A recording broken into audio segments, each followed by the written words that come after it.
I got duped earlier today into a fake story that Daniel Jones had already been ruled out for Sunday night. I mistakenly shared that fake story with Sean Morash and Tiki Barber, and they both basically told me how they feel about Daniel not playing, and I found it really interesting. And then quickly we corrected it that he has not been ruled out. First, Tiki wrote the F word, as if he was upset, which is understandable. And the facepalm. And the facepalm. Morash, who's back, wrote, unfortunately, good. To which Tiki responded, haha, in some ways, yes. So, Tiki, explain to me and everyone else why it's good for Daniel Jones not to play football on Sunday. All right, so let's back up to my facepalm and the F word, because that means that we are effed. So, as I told you before when talking about the Indianapolis Colts and Tom Moore, when Peyton how do you practice with Peyton Manning if he gets hurt? Well, and he said, we don't practice effed. And if Peyton Manning's hurt, we are effed. Now, that's why I said my first response.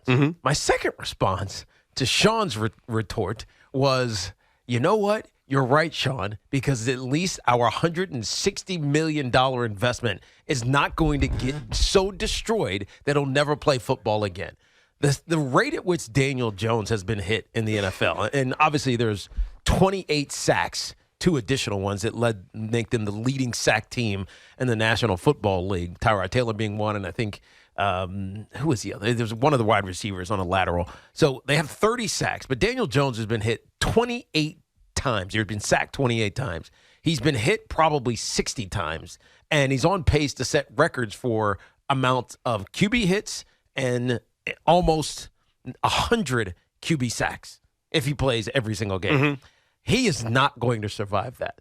And so until the Giants figure out like what they're doing offensive line-wise, and there's nothing they really can do because everybody's banged up and there's nobody on the street. Justin Pugh, who you brought in a couple of weeks ago, he's coming back from an ACL injury, so he's likely not going to be ready or available anytime soon. So the only way to protect your investment, and this is me being cynical and like punting the season, is Daniel Jones just can't play right now. So you looked at it as it's a danger to Daniel Jones to play football Sunday night. 100%. You know why I'm starting to agree with you? Daniel Jones said something yesterday when he was being interviewed by the great Kay Adams that has me deeply concerned. This was Kay asking the question about playing the quarterback with a sore neck, playing the position with a sore neck, and Daniel's response, and tell me if this concerns you. What is the hardest part about like making it through this injury and being able to play? I think the biggest thing is just dealing with the contact. I think, getting hit in a certain way exposes you. And I think that's the biggest thing. So it's not necessarily, what would prevent me from doing anything, throwing or doing what I need to do, but just, taking a similar hit could affect it. Now, he trails off, could affect you. Yeah. It could end your career. Yeah. So when he says the biggest issue of playing with this injury is not throwing, it's not running, it's not decision-making, it's contact, well, guess what? It's taking another hit. It's a contact sport behind a crappy offensive line. So when you read the tea leaves of the last few days, from Brian Daboll saying, don't worry, he'll be fine, Daniel saying, don't worry, I'll be fine, into Daniel saying, yeah, I'm good as long as I don't take a hit, to now he's feeling more soreness on a Wednesday and he's not practicing. I don't jump just to he's not going to play Sunday. I jump to, is this guy ever going to be able to stay healthy? It's the question from a year and a half ago, because we're not dealing with a knee injury. We're not dealing with a leg injury. We're not dealing with an Achilles injury. We're dealing with a neck injury. Yeah, now this is an acute injury because the way he got hit by Andrew Van Ginkel was it was devastating. It just snapped his neck back. You could see it. And, so this is an acute injury different than the one he had in 2021. But the thing that went unsaid there is that Daniel Jones' success a year ago was obviously not turning the ball over. It was being accurate with the short throws and some of the deep balls that he threw. But it was also him running for 720-something yards, whatever it was, and 7 touchdowns. Yes. Right? It's Daniel Jones' game is being that mobile, get out of the pocket. If we need to zone read to keep defense off balance, force them to account for all 6 skill position players, including the quarterback, then we have an advantage. But if Daniel Jones isn't that, his game loses something. And so you're talking about just him being healthy. I'm talking about him being the Daniel Jones that they gave a $260 million deal to. If now all of a sudden that part of his game is gone and he's not going to be a runner and he's not going to be willing to take some contact because he has to get an extra yard or two, then Daniel Jones he's just an average quarterback. Well, yeah, because you're right. Like, the part of Jones's game that made him special is always the biggest argument that was made defending the lack of touchdown passes last year was, well, he got in the end zone 7 times. Well, he rushed for 700-plus yards. I don't know if he can be that guy if he's dealing with a neck injury right now. And the other concern is, I hear Sean Morash saying it 2 days ago and probably saying it today, well, when Andrew Thomas comes back, then he could play. Well, is Andrew Thomas like a magic elixir? Like, he's a hell of a left tackle, and he improves the offensive line, but it doesn't fix the fact that you've got other issues on this line. It doesn't fix the fact that, according to Daniel Jones himself, contact is bad for him. Yeah. Getting hit the wrong way is bad for him. Well, here's a news flash. Whether Andrew Thomas is back this week or not, he's going to face contact. Yeah. And if he faces contact, are we ever going to see Daniel Jones be able to remain healthy on the field and, to your point, remain the dynamic player he was a year ago when he got in the end zone 7 times and rushed for 700 yards? Now, if they want to just make him be a drop back passer, it almost compounds the issue, right? Because if now you know, as a defensive coordinator, oh, wait, he can't run? Oh, he's not going to take hits going around the edge? He's on QB sweeps or zone reads or they don't really run power, but he's not going. He doesn't have that part of his game. Then guess what? We're bringing the house all the time. Yeah, well, he's not the same guy. All the time. He's not the same guy. And even if he gets rid of the ball sometimes and we get beat, guess what? The attrition's gonna take its toll.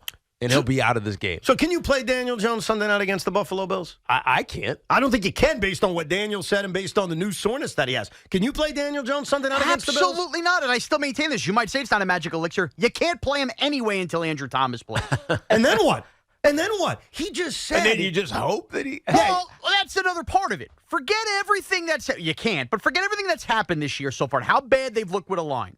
No matter what, if you're just focusing on this week, it's short-sighted. How can the Giants trust that Daniel Jones is their quarterback of the future if he's one bad hit away on this neck? You can't. That's the point of this. This isn't even about, do you blame him for the failures of the first 5 weeks? How much blame does he deserve? How many of the sacks are on him? It's not even about that anymore. Yeah. It's about the fact that he's a liability to stay healthy. And I say that with compassion. I say that in feeling bad for him. I say that knowing the offensive line's contributed to that. But he just said, I take a bad hit, I'm in trouble. Well, dude, you play quarterback in the NFL. Yeah.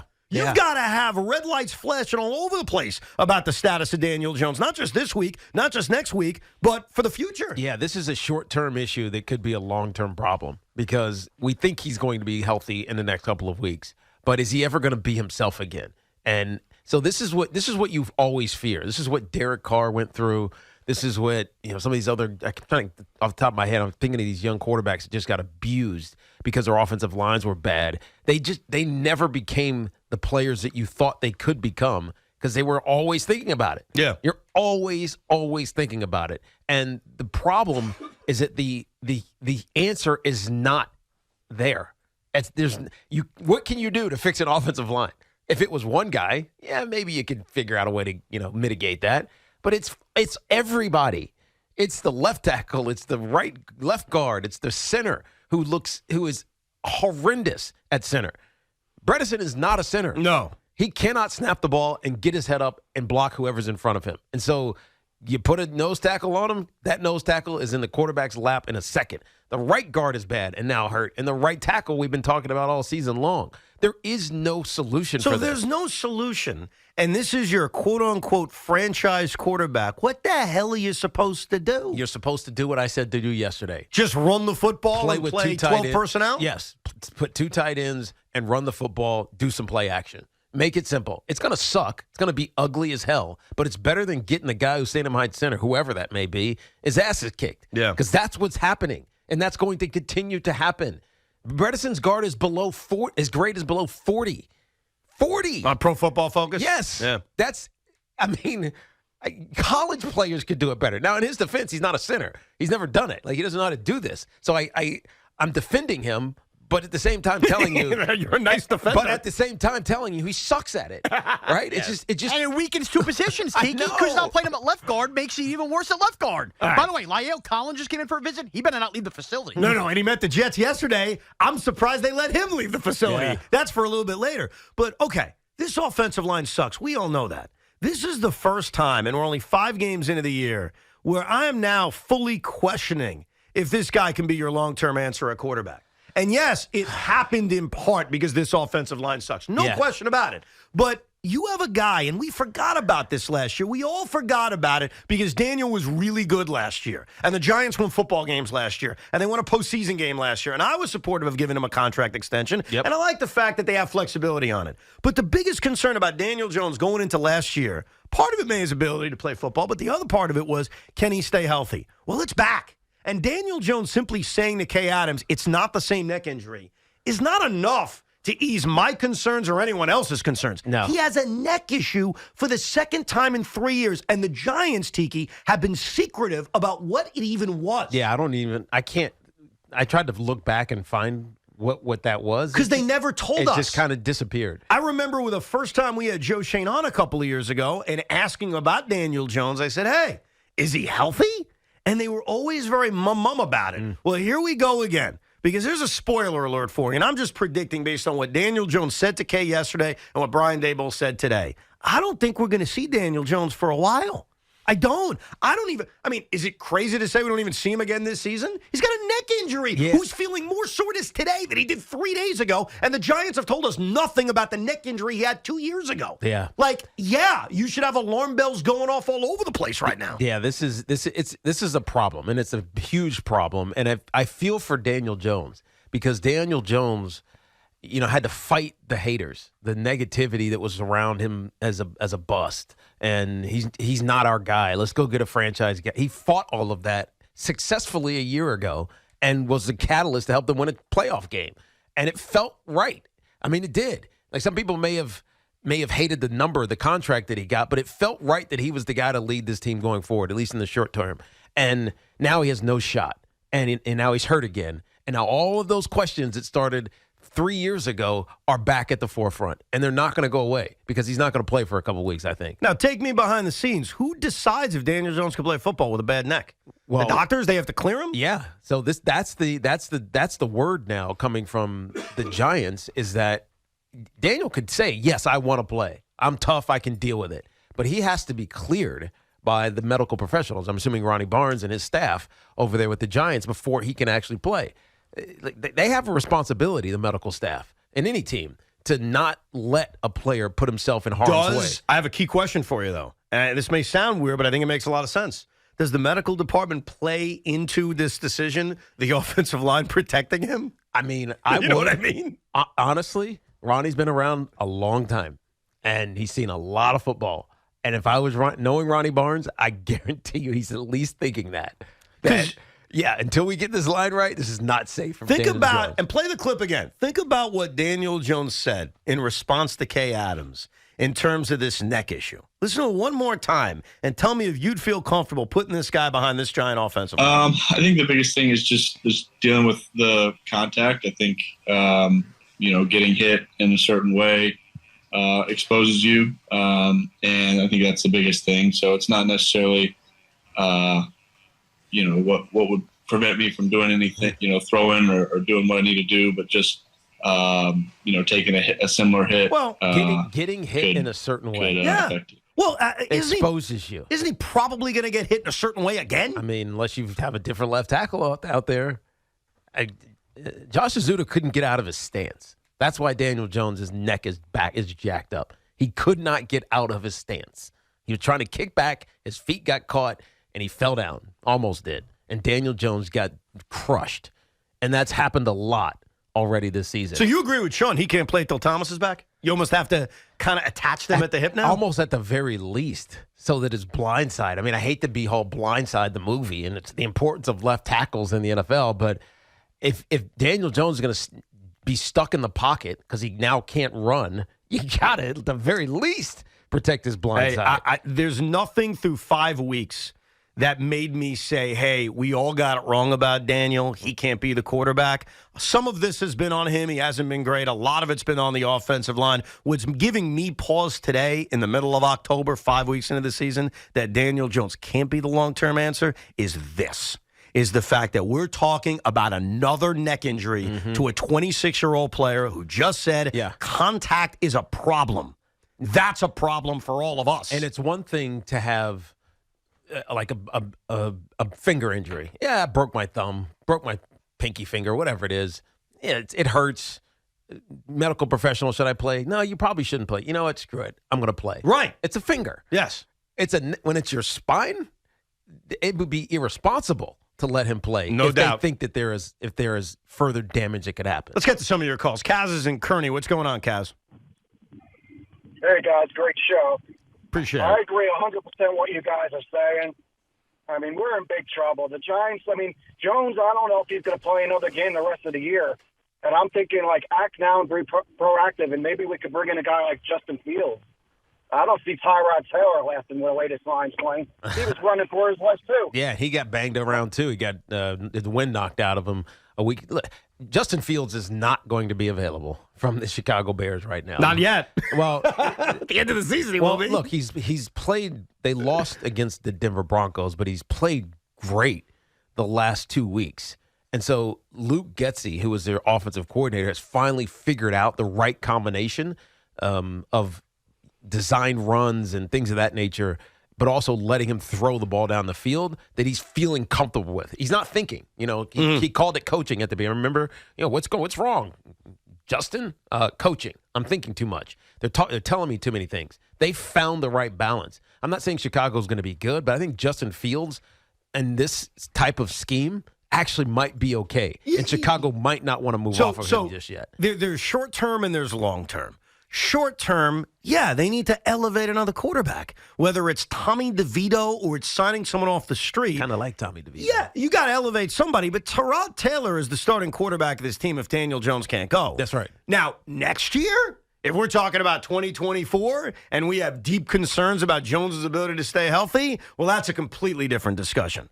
Where are you picking in the draft? Yes. Is there a surprise veteran quarterback available we're all drooling over? Look, that's a sexier thing to think about, but in the short term, it ain't sexy. In the short term, your quarterback is Tyrod Taylor, and you're elevating somebody to be a backup. But truthfully, based on what Daniel Jones said to Kay and what Brian Daboll said today about him feeling more soreness, it's tough to imagine that Daniel Jones is going back behind center anytime soon. No. And we're just reading the tea leaves. And if we are looking at a 6 or 7 week injury for Daniel Jones, say there's I don't want to say there's a fracture or anything, but let's just say there's something that keeps him out for 6 or 7 weeks.